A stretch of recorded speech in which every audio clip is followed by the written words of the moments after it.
pastor Benjamin? Tá.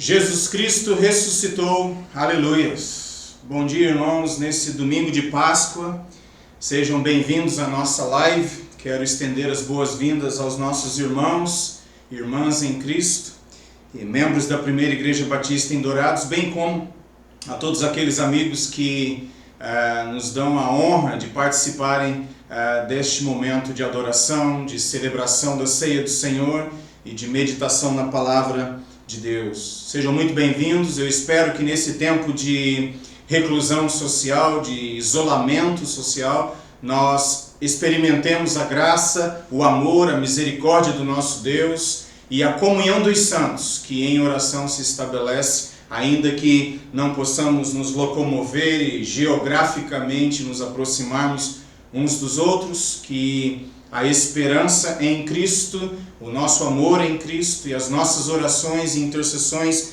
uns pelos outros nos mantenham unidos para a honra e glória do nosso Deus. Eu estou muito feliz de estar aqui com vocês, ajudado pelo Rafael e também pelo irmão Ricardo, e estou felicíssimo pelo fato de celebrarmos a Páscoa, ainda que desta maneira, não menos importante, não menos sagrada. O apóstolo Paulo, escrevendo à igreja aos Coríntios, diz: eu tenho uma preocupação com relação a vocês, igreja, que vocês estão se afastando da simplicidade de Cristo. E isso significa que em momentos tais como este, quando nós precisamos nos reajustar, nos readaptarmos às circunstâncias, isto nos ensina e nos encoraja a pensarmos em termos mais simples, tais como vamos fazer hoje, celebrando de uma maneira mais simples, meditando na palavra, sem o púlpito, sem todo o esquema litúrgico que nós temos, e também celebrando a ceia de uma maneira bem simples, humilde e, por que não, até muito mais espiritual. E nesse sentido, então, mais uma vez eu estendo as boas-vindas e vamos ler a palavra de Deus. Eu gostaria que você agora abrisse sua Bíblia no Evangelho de Mateus. Você recebeu o aviso ontem para que estivesse com suas Bíblias preparadas. Então vamos à passagem de Mateus, no capítulo 27, e eu gostaria de ler para vocês os versos 57 até o verso 66. Vamos a eles então. E vinda já a tarde, chegou um homem rico de Arimateia, por nome José, que também era discípulo de Jesus. Este foi ter com Pilatos e pediu-lhe o corpo de Jesus. Então Pilatos mandou que o corpo lhe fosse dado. E José, tomando o corpo, envolveu-o num fino e limpo lençol, e o pôs no seu sepulcro novo, que havia aberto na rocha, e rolando uma grande pedra para a porta do sepulcro, foi-se. E estavam ali Maria Madalena e a outra Maria assentadas defronte do sepulcro. E no dia seguinte, que é o dia depois da preparação, reuniram-se os príncipes dos sacerdotes e os fariseus em casa de Pilatos, dizendo: Senhor, lembramo-nos de que aquele enganador, vivendo ainda, disse: depois de 3 dias ressuscitarei. Manda, pois, que o sepulcro seja guardado com segurança até ao 3º dia. Não se deu o caso que os seus discípulos vão de noite e o furtem e digam ao povo: ressuscitou dos mortos, e assim o último erro será pior que o primeiro. E disse-lhes Pilatos: tendes a guarda, ide, guardai-o como entenderdes. E indo eles, seguraram o sepulcro com a guarda, selando a pedra. E com isto em mente, eu gostaria agora de orar com os queridos irmãos e amigos colocando no altar de Deus este momento tão especial, tão sublime, tão sagrado de comunhão virtual, espiritual. E nós vamos então invocar agora o nome do Senhor nosso Deus. Oremos juntos. Senhor nosso Deus e Pai, nós te louvamos por este dia glorioso em que relembramos a ressurreição de Jesus Cristo, a vitória de Jesus Cristo sobre a morte. Nós te bendizemos, nós te engrandecemos, porque o Senhor é o Deus Todo-Poderoso, Deus Trino de Israel, e não obstante estar assentado num alto e sublime trono, o Senhor olha para aqueles que têm um coração contrito, quebrantado, que temem e tremem diante da sua palavra. E agora, Senhor Deus bendito, nós te damos graças porque o Senhor, além de ser Deus Altíssimo, Todo-Poderoso, o Senhor é o nosso Pai, o Senhor é o nosso amigo. A tua palavra diz que o Senhor Jesus Cristo um dia carregou o pecado de nós todos, a fim de fazer expiação e perdoar as nossas transgressões, a fim de que fôssemos reconciliados contigo.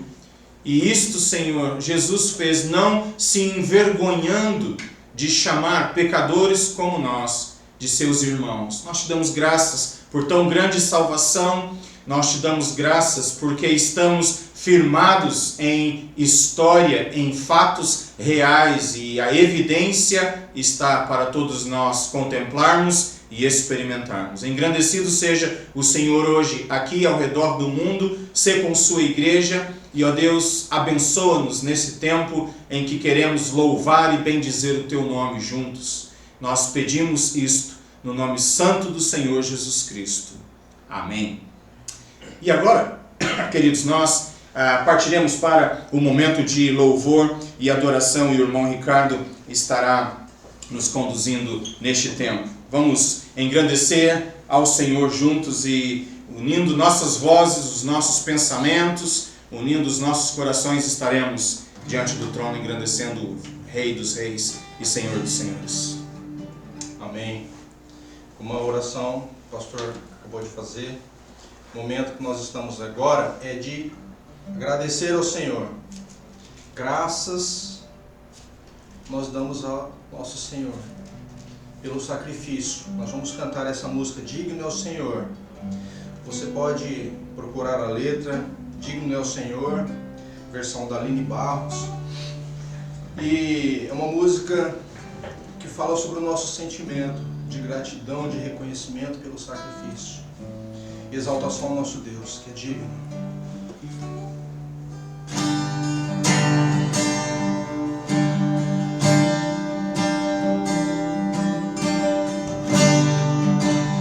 Graças eu te dou, Pai, pelo preço que pagou, sacrifício de amor que me comprou, giro do Senhor, pelos cravos em tuas mãos.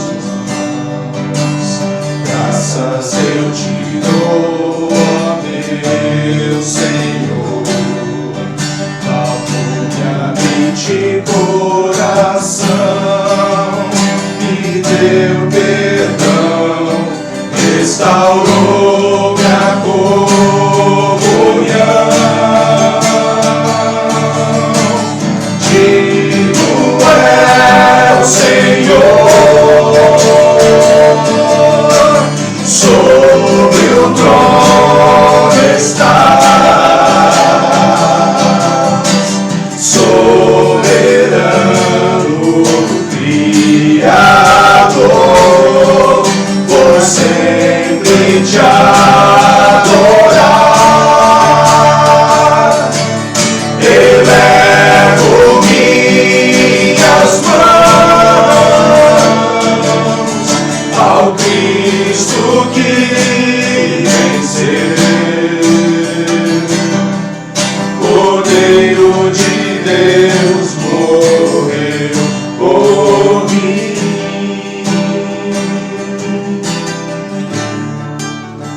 mas ressuscitou.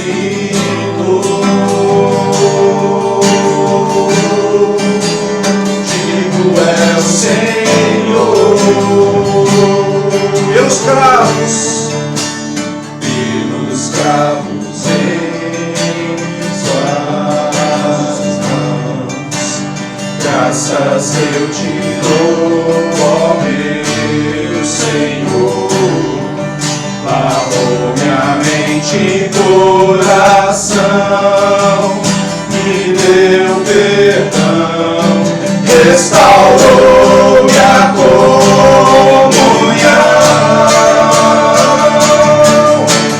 Digno é o Senhor, sobre o trono estás, soberano Criador, vou sempre te adorar. Elevo minhas mãos ao Cristo que venceu, Cordeiro de Deus morreu por mim,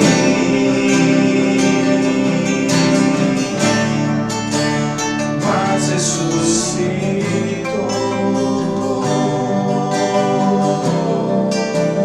Digno é o Senhor, ressuscitou, mas ressuscitou.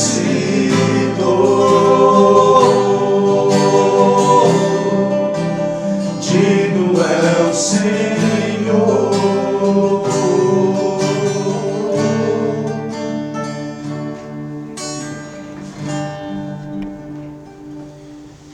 Aleluias, Cristo ressuscitou, e é com esta convicção que agora eu quero chamar sua atenção para a palavra de Deus.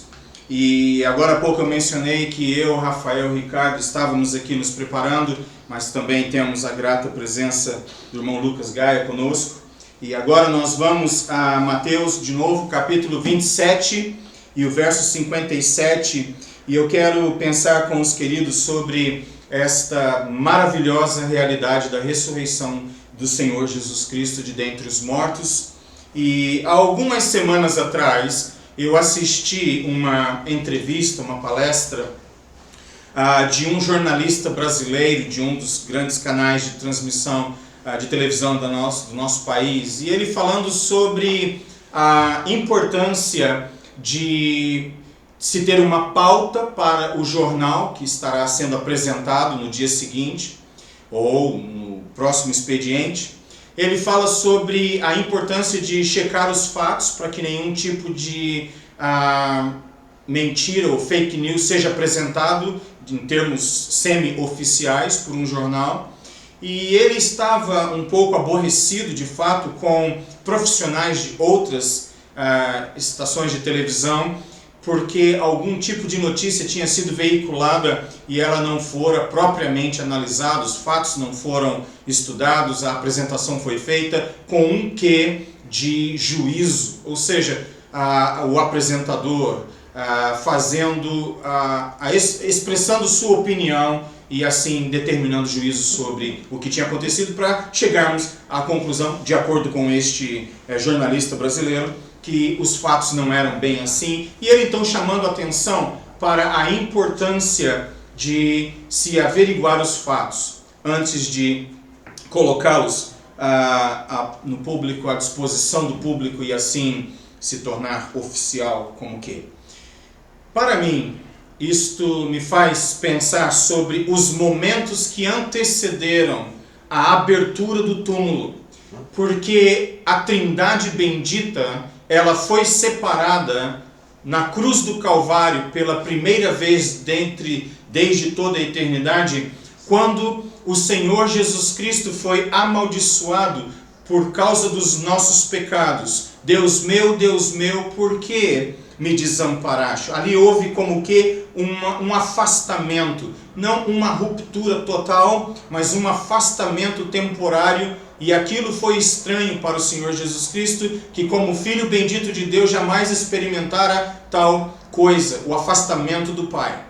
Mas a palavra de Deus diz em Hebreus capítulo 9, em Romanos capítulo 8, que a Trindade bendita, pela ação específica do Espírito, trouxe Jesus Cristo de dentre os mortos.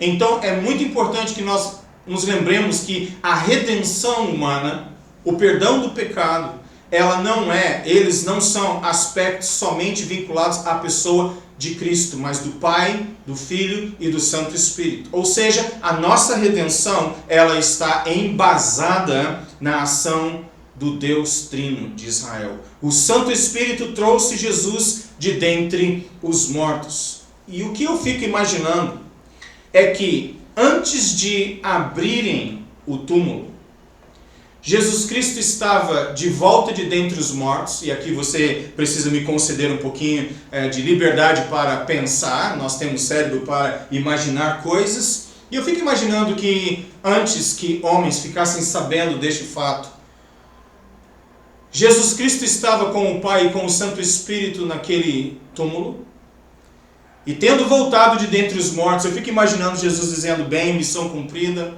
Eles não fazem ideia do que está por vir. E agora eu quero pensar então especificamente sobre o texto de Mateus 27, de 57 a 66, acerca deste fato histórico que é o divisor de águas e que fez com que o Evangelho pudesse ser proclamado como uma verdade e a igreja ser estabelecida como um fato. Mas antes de sair do túmulo, Jesus Cristo então tinha aparentemente 4 obstáculos em seu caminho. E você talvez esteja vivendo um tempo em sua vida hoje em que existam muitos obstáculos. O próprio obstáculo desta pandemia que nós estamos vivendo e você não pode se locomover. Questões que nos limitam em termos de movimento, mas para o nosso bem, eu creio. E o fato é que Jesus Cristo, tendo saído de dentre os mortos, mas não ainda do túmulo, vamos imaginar que entre a volta dele de dentre os mortos e a saída do túmulo, fisicamente falando, existisse um tempo, e eu acredito que esse tempo obviamente estava sendo marcado pela interação do Pai, do Filho e do Santo Espírito. Não obstante, existiam 4 obstáculos para fazer que impediam Jesus de sair daquele lugar. E o primeiro obstáculo é um obstáculo que eu classifico como sendo um obstáculo natural. Porque depois de José de Arimateia ter pedido o corpo de Cristo para reverentemente sepultá-lo, o verso 60 diz, e o pôs no seu sepulcro novo que havia aberto em rocha e, rolando uma grande pedra para a porta do sepulcro, foi-se. Este é o primeiro obstáculo que eu identifico nesse processo de Jesus deixar o túmulo. A saber, este obstáculo natural é esta grande rocha que está no caminho. Mas aí você, meus queridos irmãos e amigos, precisam se lembrar de um outro grande obstáculo que é um complô humano. Líderes foram à procura de Pilatos e disseram que Jesus Cristo, aquele impostor, verso 62 diz, e no dia seguinte, que é o dia depois da preparação, reuniram-se os príncipes dos sacerdotes e os fariseus em casa de Pilatos, dizendo, Senhor, lembramo-nos que aquele enganador, uma outra versão bíblica diz, aquele impostor, e uma outra versão bíblica que eu tenho diz, aquele vagabundo. Esse é o termo. Aquele impostor, aquele vagabundo, aquele enganador. O termo é pesado. Vivendo, ainda disse, depois de 3 dias ressurgirei. Manda, pois, verso 64, que o sepulcro seja guardado com segurança até o 3º dia. Não se dê o caso que os seus discípulos vão de noite e o furtem e digam ao povo, ressuscitou dos mortos, e assim o último erro será pior do que o primeiro.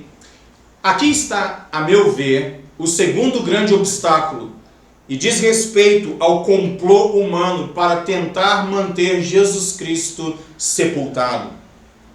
O terceiro obstáculo, nós já ouvimos mencionados na própria leitura do texto, é a guarda. Verso 65, e disse-lhes Pilatos, tendes a guarda, ide, guardai-o como entenderdes. Então aqui o terceiro obstáculo, que é um obstáculo militar, o obstáculo que estabelece força. E nós temos então o primeiro obstáculo, o obstáculo natural, a grande rocha. O segundo obstáculo, o obstáculo moral, aquele complô humano para manter Jesus sepultado. O terceiro obstáculo que já mencionei é o obstáculo militar, a guarda colocada do lado de fora do sepulcro. Mas existe um quarto obstáculo que pode parecer não ser tão forte assim, mas ele é oficial, ele vem do governo e ele carrega em si um peso muito grande. Ou seja, quem violar este quarto obstáculo está cometendo um crime contra o Império Romano. E o quarto obstáculo é o selo que foi colocado de fora da sepultura. E indo eles, verso 66, seguraram o sepulcro com a guarda, selando a pedra. E antes que eu avance em algumas observações relacionadas a estes versos, a estes obstáculos, eu quero lhes dizer que se o ser humano, em sua inteligência, sabedoria, engenhosidade, se o ser humano tivesse tido a competência de manter esses quatro obstáculos em seus devidos lugares, nós teríamos então o fim de Jesus de Nazaré, nós teríamos o fim do Evangelho como proposta, nós teríamos o fim da igreja, nós hoje não estaríamos aqui gritando aos quatro ventos, aleluia, Cristo ressuscitou. Bastava que aquelas pessoas, Pilatos, as autoridades religiosas, a guarda romana e toda a população contrária que em alguns dias antes havia gritado crucificai, crucificai, crucificai, a população permanece a mesma. Se estas forças tivessem mantido o corpo de Jesus Cristo sepultado por 72 horas e no quarto dia arrastado o corpo de Cristo por Jerusalém e talvez feito algo mais, separado as partes do corpo de Cristo e mandado as partes do corpo de Cristo para todos os cantos do Império Romano, em 72 horas nós não teríamos mais Jesus de Nazaré, não teríamos mais Evangelho, não teríamos mais igreja, nem a mensagem que hoje estamos celebrando. O cântico que acabamos de entoar seria uma tolice, um verdadeiro ópio. Mas o fato é que Jesus não foi mantido por todas estas forças, por 72 horas, ele ressuscitou. E aí está para mim o grande dilema.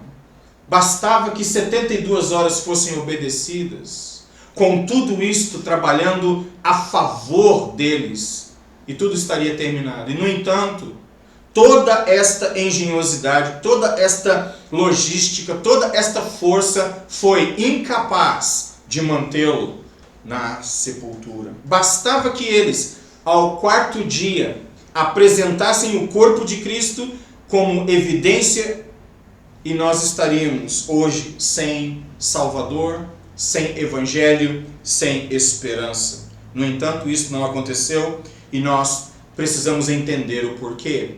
Queridos irmãos e amigos, a questão que fica é, diante deste primeiro obstáculo natural, a grande rocha que foi colocada na frente da entrada da sepultura, bloqueando o caminho de quem está fora para dentro e o caminho inverso, quem está dentro para fora. Pensando neste primeiro grande obstáculo, a pergunta que eu faço é esta: Como é possível esperar que esta grande rocha impedisse aquele que um dia disse: movam a pedra, Lázaro vem para fora? Como é possível esperar que aquele que deu a ordem, Lázaro vem para fora, ficasse detido em um túmulo semelhante ao do seu grande amigo Lázaro? E para mim, aquele que disse Lázaro vem para fora, depois de ter dado a ordem, removam a pedra, ele é agora muito mais glorioso e poderoso para fazer com que a rocha fosse removida e deixasse de ser esta grande pedra um obstáculo. Em João 11:43, esta frase maravilhosa: Lázaro vem para fora. E aquele que um dia disse estas palavras, por força de ser quem ele é e aquilo que ele havia prometido, ele não pode ser detido por pedra alguma. Ele sairá vivo e vitorioso.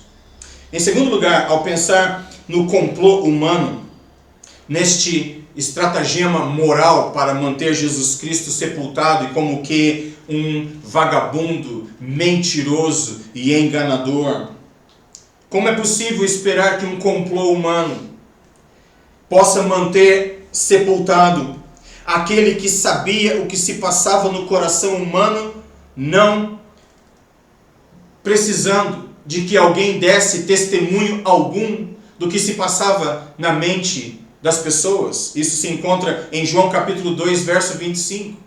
Será que aquele que um dia conheceu o coração do homem, da mulher, que conheceu o íntimo da alma do ser humano, não seria capaz de resolver o problema do complô que estava sendo naquele último momento estabelecido para mantê-lo atrás daquela grande rocha?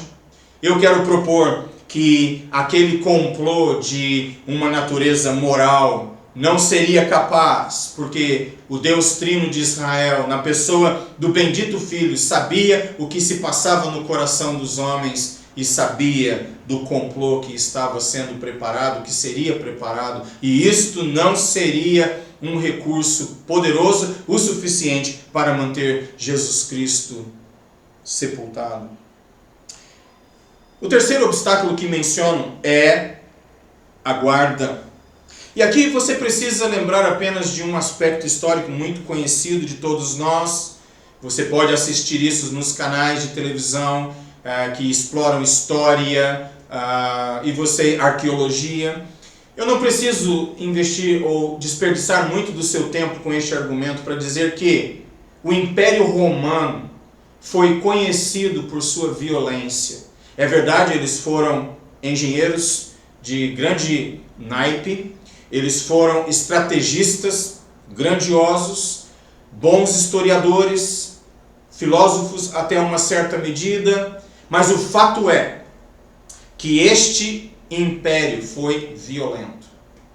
E soldados romanos eram agressivos, eles eram homens de guerra, num certo sentido brutos e embrutecidos. Não, eu sei que existem exceções, algumas delas mencionadas no próprio Novo Testamento, homens que eram comandantes romanos e que tinham uma boa reputação diante do povo de Deus. Dito isto, em geral, o soldado romano era um soldado extremamente agressivo, violento, preparado para a batalha. E a pergunta que eu faço é: como é possível que um grupo de homens despreparados para a guerra, pescadores, cobradores de impostos, homens simples, como é possível que estes que um dia, algum tempo atrás, não muito tempo atrás, traíram Cristo, deixaram o Mestre para trás, como é possível que este grupo que correu em covardia, cada um procurando sua própria proteção, agora se reúnam e façam oposição a uma tropa de elite do Império Romano? Para mim é um absurdo acreditar que um grupo tão fraco e desarticulado e despreparado ousasse enfrentar uma guarda romana. Sem chance. E a pergunta que eu faço, número 3, é esta: como é possível que uma guarda romana, por mais preparada que fosse, pudesse manter sepultado aquele que um dia disse: ponha a espada na bainha, não use deste recurso, porque não pensa você que eu poderia orar a meu Pai agora e ele me enviaria 12 legiões de anjos? Mateus 26, 52 a 53. Quando Jesus está sendo entregue, você sabe da história, Pedro pega a espada, fere um dos servos do sacerdote, e Jesus diz: Pedro, guarda a espada, quem pela espada viver, pela espada morrerá. Este não é o meu caminho. Como é possível que aquele que disse: Pedro, põe um negócio na sua cabeça, eu posso orar ao Pai agora, e 12 legiões de anjos viriam? E nós estamos falando aqui uma legião pela outra, elas variavam em tamanho, mas vamos colocar uma legião com 5.000 indivíduos, nós estamos falando de 60.000 anjos. E colocando em perspectiva, em Apocalipse, como mencionei em uma de nossas meditações alguns dias atrás, um só anjo foi capaz de iluminar toda a terra, um só anjo foi capaz de destruir Babilônia, um só anjo foi capaz de prender Lúcifer. Se um só anjo é capaz de fazer tudo isso, imagine 60.000 deles. E Jesus está dizendo: Pedro, se eu quisesse, eu teria usado este recurso. 12 legiões viriam e seria o fim de tudo isso, talvez até o fim do próprio planeta. O fato é que esta guarda do lado de fora não seria forte o suficiente para manter o nosso Cristo sepultado. Em quarto e último lugar, o selo. O selo que no verso 66 foi colocado do lado de fora do sepulcro, como que dizendo: oficialmente morto, sepultado, ninguém mexa. E este selo romano, este selo governamental, este selo oficial, que é um quarto obstáculo neste processo, não tem qualquer chance de manter Cristo sepultado, porque aquele que chamou líderes de raposas, vocês se lembram que em Lucas 13:32 trouxeram um relato acerca de Herodes, e Jesus disse: diga àquela raposa que o Filho do Homem segue libertando, curando e proclamando a verdade, e ao terceiro dia ressurgirá.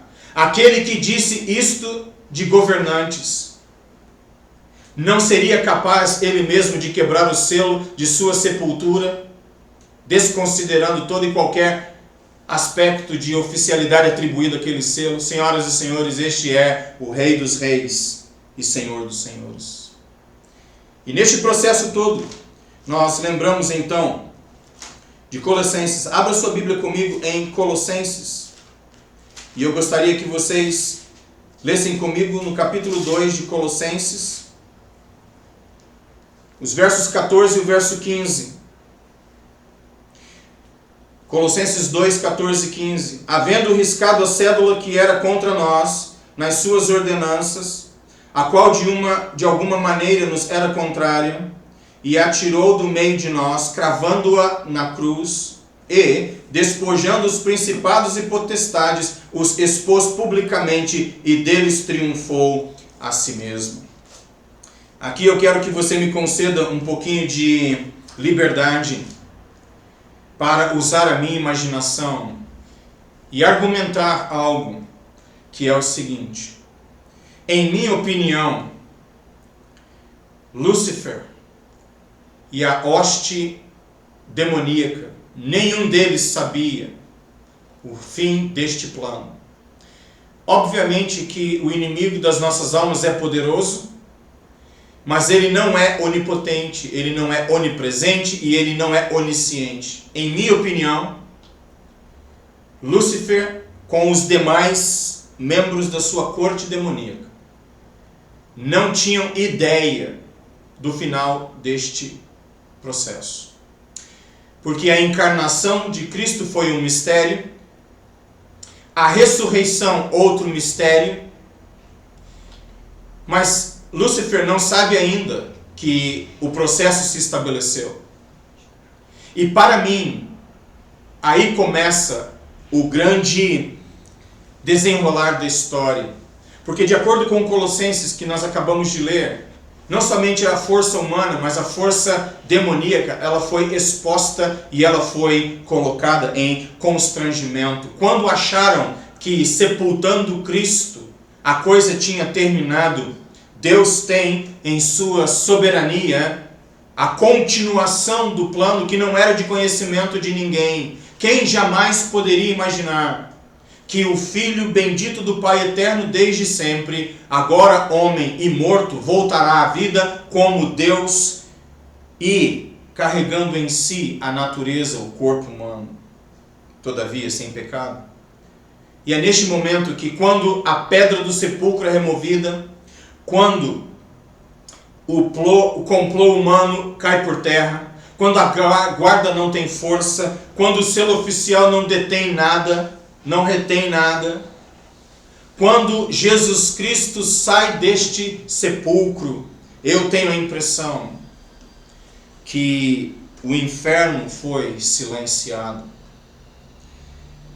Existe uma expressão em inglês que talvez não faça muito sentido, mas aqueles que falam a língua inglesa conhecem esta expressão, um dia frio no inferno. Normalmente essa expressão é usada para dizer o seguinte: esta coisa é tão impossível de acontecer que o dia que acontecer será um dia frio no inferno. Partindo do pressuposto, obviamente, que o inferno seja um lugar de chamas, de tormento. Muito bem, tudo isso para dizer o quê? Que se houve um dia frio no inferno, foi o dia quando perceberam que Jesus Cristo tinha ressuscitado. Ali o inferno foi silenciado. A natureza foi revertida. Ou seja, a nova criação começou. Os inimigos ficaram surpresos. O pecado foi expiado. A culpa foi removida. E a morte foi vencida. Não somente hoje, mas para todos sempre. E agora abramos nossas Bíblias em Romanos, no capítulo 5.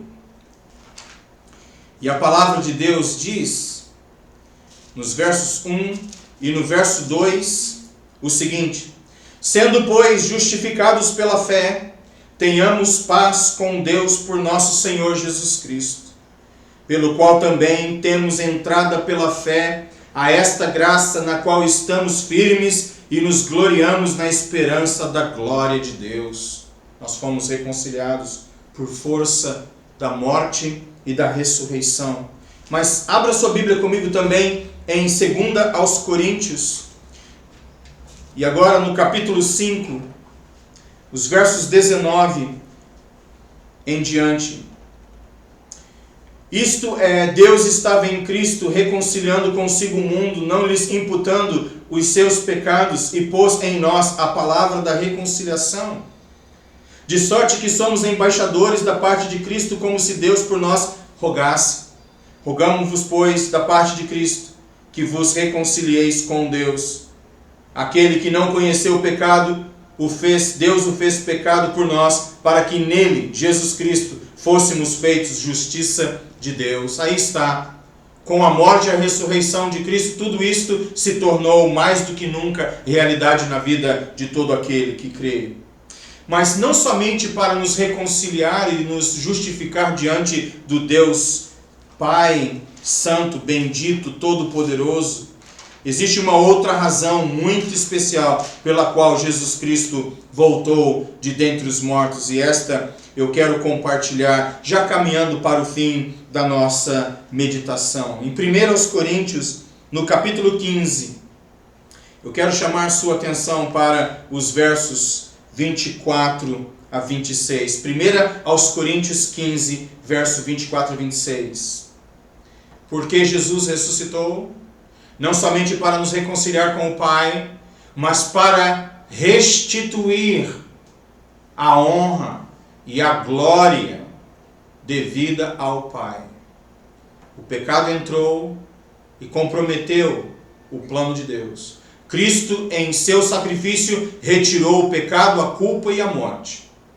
E com isso, tendo ressuscitado de dentre os mortos, Ele prepara agora o estágio final. E o estágio final do porquê Cristo ressuscitou é este. Depois virá o fim, quando tiver entregado o reino a Deus, o Pai, e quando houver aniquilado todo o império, e toda potestade e força. Porque convém que reine até que haja posto a todos os inimigos debaixo dos seus pés. Ora, o último inimigo que há de ser aniquilado é a morte. Mas deixe-me dizer que para aqueles que estão em Cristo, mais do que vencedores, este fato é uma realidade. E agora eu quero convidar você a fazer uma introspecção em sua casa, assentado em seu sofá, na sala de estar, quem sabe na varanda, quem sabe ao redor da mesa, sozinho talvez acompanhado do cônjuge, dos filhos, de alguns amigos, seja como for. E também, e especialmente para aqueles que talvez agora estejam sozinhos, bem sozinhos em casa. Eu gostaria que você fizesse uma introspecção. Pensasse acerca de si mesmo, e preparasse para este momento que nós vamos celebrar. Relembrando aquilo que Cristo fez no Calvário, derramando o seu precioso sangue, permitindo que o seu corpo fosse colocado na cruz em meu lugar, em seu lugar. E assim, vamos orar silenciosamente e cantar um hino. E logo em seguida, você, no silêncio da sua casa, na companhia de alguns, lembre-se que nós compartilharemos o pão e o cálice em momento oportuno. Vamos cantar juntos para a glória. Na cruz em meu lugar e cantar um hino.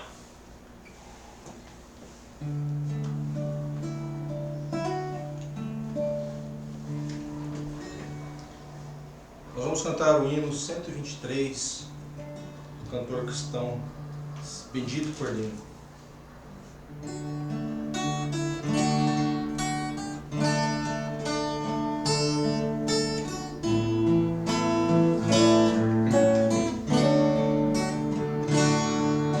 Seja bendito o Cordeiro que na cruz por nós padeceu. Seja bendito o seu sangue que por nós pecadores verteu. Eis deste sangue lavado com roupas que dão salvação, os pecadores remidos que perante o seu Deus hoje estão.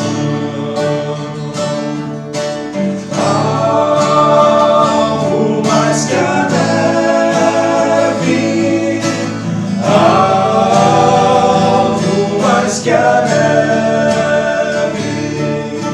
sim, neste sangue lavado, mais alvo que a neve serei. Quão espinhosa coroa que Jesus por nós suportou. Ó, quão profundas as chagas que nos provam o quanto Ele amou. Eis nessas chagas pureza para o mais pobre pecador, pois que mais alvo que a neve, o teu sangue nos torna, Senhor. Algo mais que a neve, alvo mais que a neve, se este sangue lavar, mais alvo que a neve serei. Se nós a ti confessarmos e seguirmos na sua luz, tu não somente perdoas, purificas também, ó Jesus. Se de todo pecado, que maravilha desse amor, pois que mais alvo que a neve, o teu sangue nos torna, Senhor.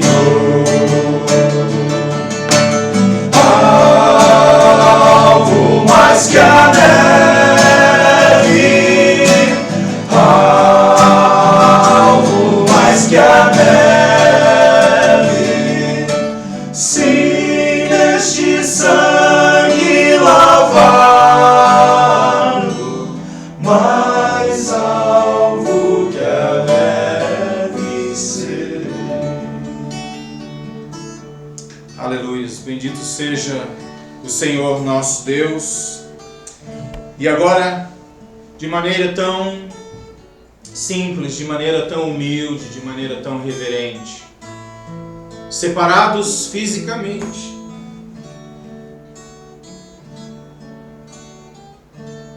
mas unidos no Espírito, em breve estaremos juntos. Em breve estaremos juntos. Ainda que de maneira sublime e simples. Nós vamos tomar o cálice e o pão em nossas mãos. Eu quero te dizer, para você que talvez esteja sozinho, sozinha, você não está sozinho. Primeiro, que nós estamos juntos em espírito, em oração. Segundo, que onde um está pela fé, quatro estão. Porque Pai, Filho e Santo Espírito ali estão com ele, com ela. E onde quatro estão, centenas estão, porque os anjos estão atentando para a fé de todo aquele que crê. E onde centenas estão, milhares estarão, milhões estarão, porque a palavra de Deus diz que nós estamos rodeados por uma grande nuvem de testemunhas. A igreja que já passou pela terra está agora descansando em Cristo, enquanto nós militamos em dias incertos, em dias que metem medo na alma. Nós estamos não sozinhos, nós estamos muito bem acompanhados. E agora eu quero com você ler Mateus capítulo 26. E a palavra de Deus diz: enquanto comiam, Jesus tomou o pão e, abençoando-o, partiu e o deu aos discípulos e disse: tomai, comei, isto é o meu corpo. E agora nós vamos fazer algo que é ouvir a oração do irmão Rafael. E como você talvez esteja em casa sem ver outras pessoas, isolado, você ouvindo a voz do irmão Rafael, saiba que está em boa companhia. E eu peço agora ao irmão Rafael que ore, agradecendo pelo pão que simboliza o corpo de Cristo. E logo em seguida, nós comeremos juntos. E você pegará a porção de pão que você separou em sua casa. Pode ser um pedacinho de bolacha ou biscoito, seja o que for. E você então comerá, relembrando aquilo que Cristo fez. Peço ao irmão Rafael que ore. Pai amado, Nós somos gratos a Ti, Pai, por seu imenso amor derramado sobre nós, Pai, ali naquela cruz, Deus. O seu sacrifício, Pai, que através do seu amor, Senhor, nos redimiu dos nossos pecados. Somos gratos a Ti, Senhor, pela sua misericórdia. Amém. Somos gratos a Ti, Senhor, pelo seu amor que se renova todos os dias, Pai, mesmo não sendo nós merecedores. Te agradecemos, Pai, por poder, Senhor, estarmos aqui em comunhão, Senhor, mesmo distante fisicamente, Pai, mas unidos num propósito, Senhor, de Te adorar e de poder celebrar aqui, Senhor, a ceia, Pai, que o Senhor deixou para nós, para podermos representadamente, Senhor, celebrar ali o seu sacrifício por nós. Sim. Obrigado mais uma vez, Senhor, pelo seu amor. Alcança, Senhor, todas as famílias. Amém. Um por um, Senhor, dos irmãos que estão aqui nos assistindo, das famílias representadas, Pai, de todos aqueles que precisam, Senhor, da sua paz. O Senhor esteja abençoando, Senhor, a nossa igreja. Amém. Abençoe os enfermos, Pai, e nos permita, Senhor, passar por essa epidemia, Senhor, vitoriosos. Que assim seja. Mais uma vez te agradecemos, Deus, em nome de Jesus. Amém. Queridos irmãos e amigos, em sinal da nossa fé, comamos juntos.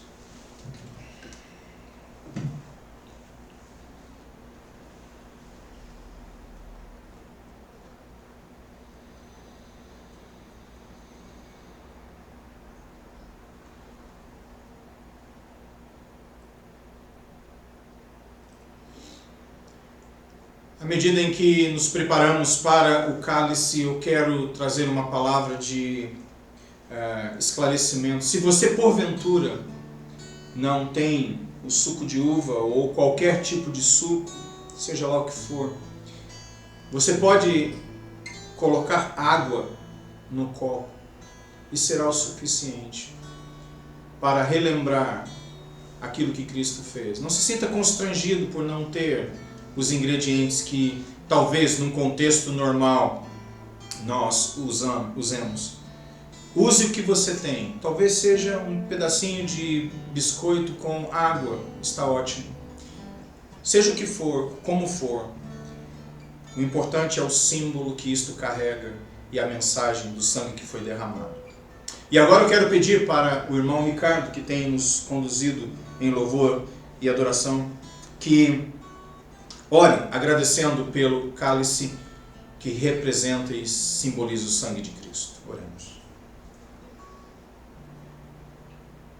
Nós te agradecemos, Senhor, porque o Senhor está conosco em todos os momentos, porque o Senhor habita em nós, porque o Teu Espírito nos conduz e através da Tua presença nas nossas vidas, da firmeza que temos no Senhor, nós podemos passar esses dias onde nós não estamos juntos no templo, celebrando juntos, mas o Senhor tem nos possibilitado passar por esse momento. E agora nós te agradecemos pelo Teu sangue na cruz. Amém. Te agradecemos porque podemos fazer esse momento de uma maneira diferente, mas com o mesmo sentimento de estar cumprindo algo que o Senhor deixou para nós e de gratidão nos nossos corações. Amém. Em nome de Jesus te agradecemos. Amém. Amém. E agora você, com um copo, com cálice, com vinho, suco de uva, com água, com suco de laranja, seja lá o que for, relembrando reverentemente aquilo que Cristo fez por nós, bebamos todos juntos em sinal da nossa fé.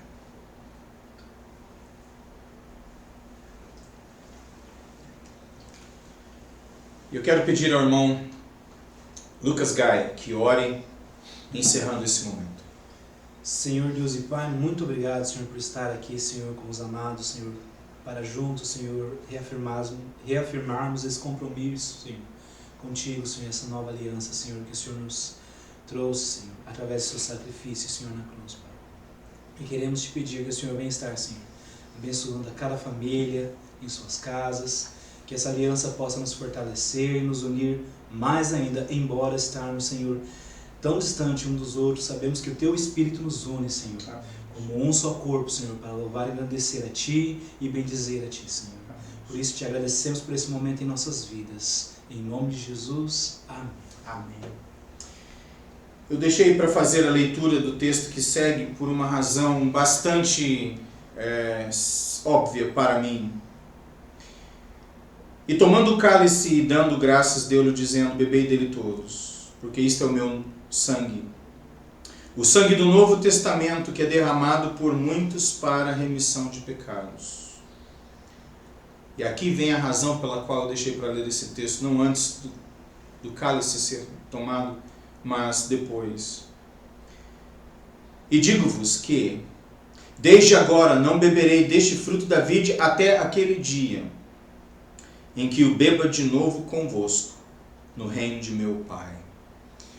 E o que eu quero dizer é que, assim como o Rei dos Reis e Senhor dos Senhores impôs sobre si mesmo esta missão de esperar pela nossa chegada para beber juntamente com o seu povo o vinho da vitória, o cálice da vitória, eu tenho para mim que nós esperaremos um pouco até que nos encontremos novamente. Mas nós voltaremos a beber o cálice juntos.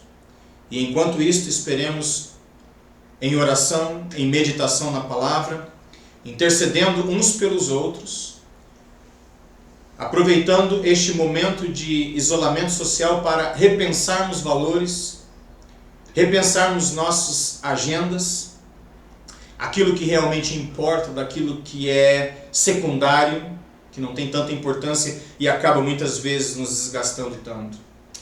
Aproveitando esse tempo para aumentar a saudade e assim nos prepararmos para, em breve, estarmos reunidos novamente.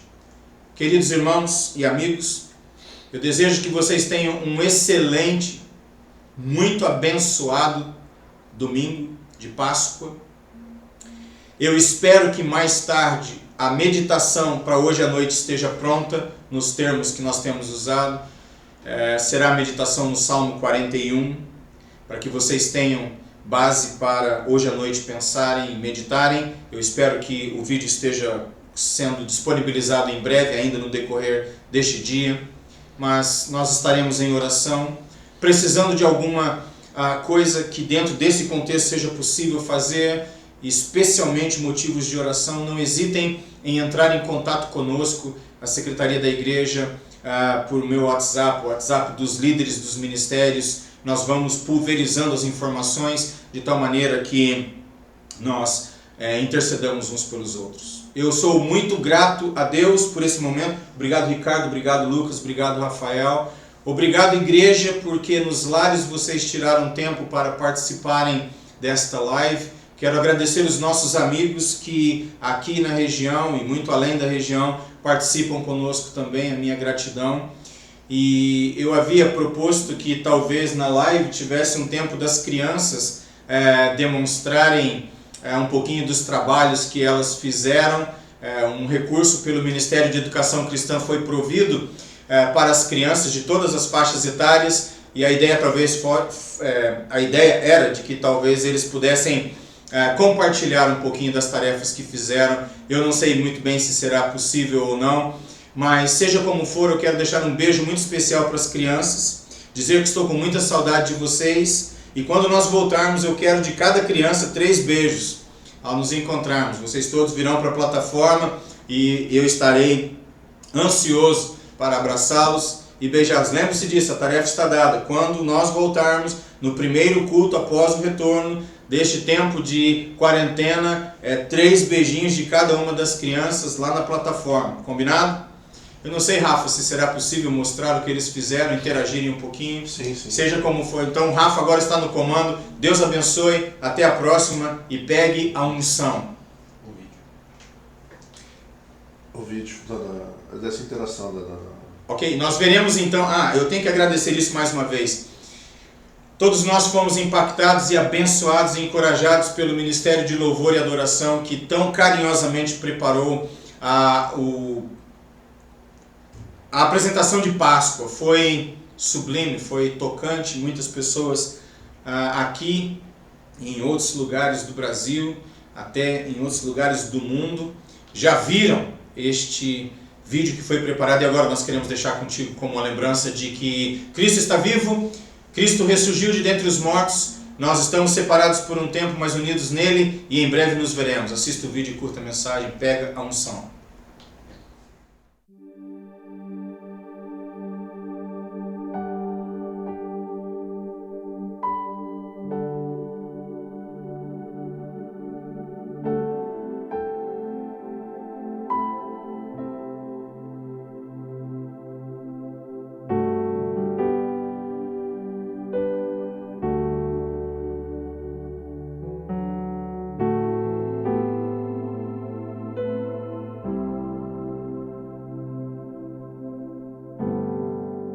O universo chora, o sol se apagou, ali estava morto o Salvador. Seu corpo lá na cruz, seu sangue derramou, o peso do pecado ele levou.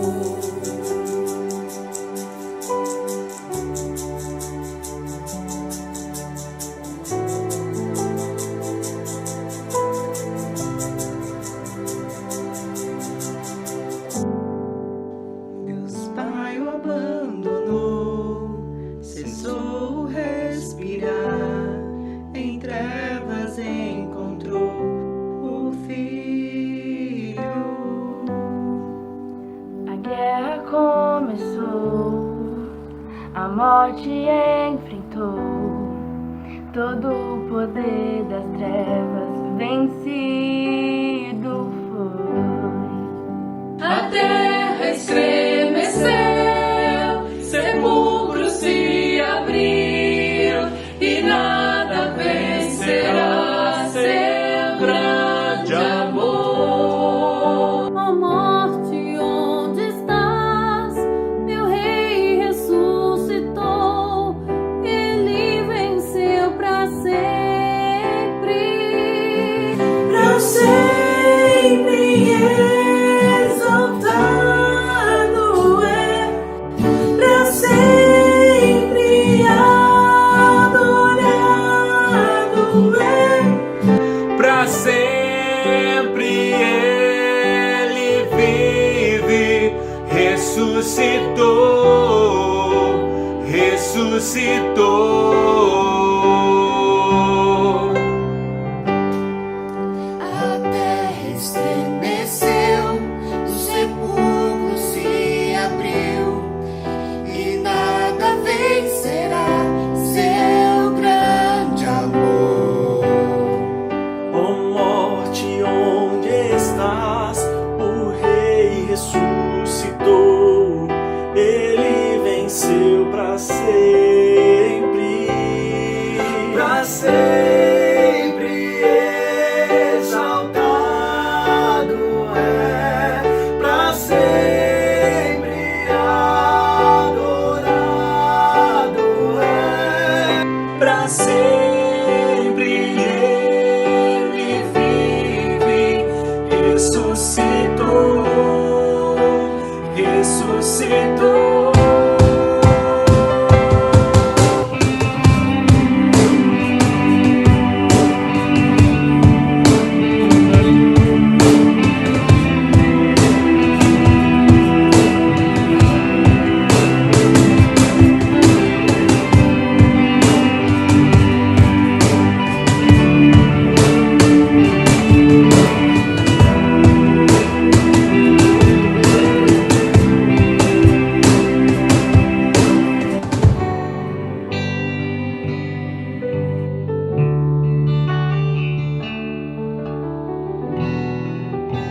Cordeiro venceu.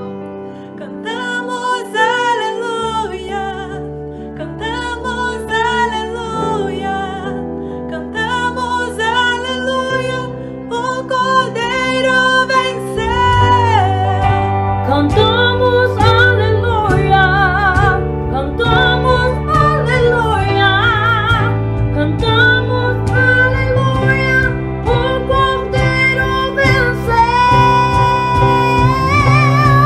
Pra sempre exaltado é, pra sempre adorado é, Pra sempre ele vive, ressuscitou,